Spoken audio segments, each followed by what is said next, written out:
it's Anneke. Today I wanted to show you how to prep a really simple 3-ingredient pulled pork. The very first thing you want to consider is what type of meat you're going to use. So I like to use a pork tenderloin as opposed to the traditional pork shoulder because it's a lot less fatty. A pork tenderloin has the same macronutrient breakdown as chicken pretty much, so that's why I used it. The second thing you want to think about is what dry rub you're going to use. The one that I chose is a Texas BBQ traditional dry rub. So it's got things like brown sugar, garlic, paprika. There's a bunch of different spices in there. I get mine pre-made. You can make yours at home or you can just buy one. Just pick a flavor that you like and roll with it. And then the third thing is just a broth. Pork tenderloin gets a little bit dry if you don't put anything else in the slow cooker with it. So I like to use a chicken broth. I've never tried a vegetable broth or beef broth, but I'm sure it would turn out really well too.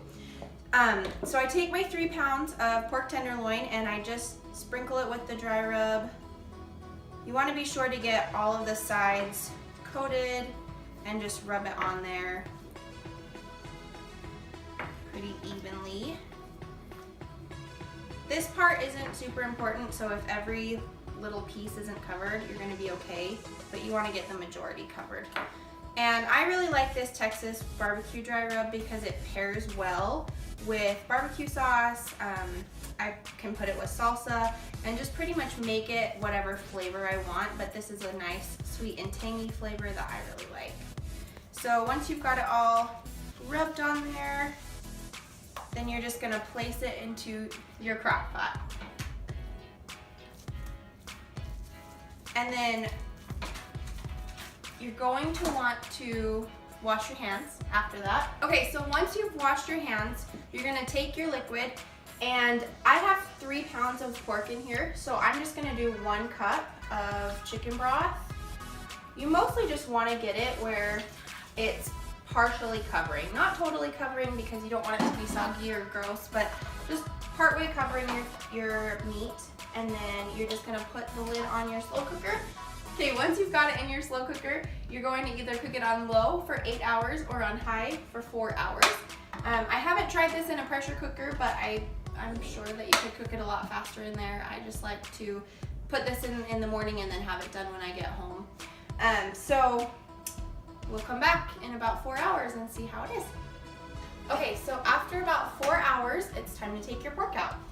So I like to just line a baking tin with tin foil because I don't like doing dishes. So this just creates a really good surface to pull your pork apart on. I'm just gonna take it out and shred it with a fork. And it should just come apart nice and easy, just like this. And you just want to go through and try to just shred the pork really evenly. After you've pulled all of your pork, you'll have a lot to work with. My favorite thing to make with it is pulled pork sandwiches. So I'll just take a little bit of pork, put it into a bowl, and mix it with some of my favorite barbecue sauce, just to add a little bit more flavor. I also really like to do like pork tacos or just wraps or put it on top of salad. So this is just a good base that allows you to put whatever flavor you want with it. So mix that up and then put it onto your favorite bun or bread or whatever you want to use. I did the pulled pork with the barbecue sauce, a piece of provolone cheese, and a fold-it wrap, which I love, and it is ready to eat. Hope you enjoy your pulled pork.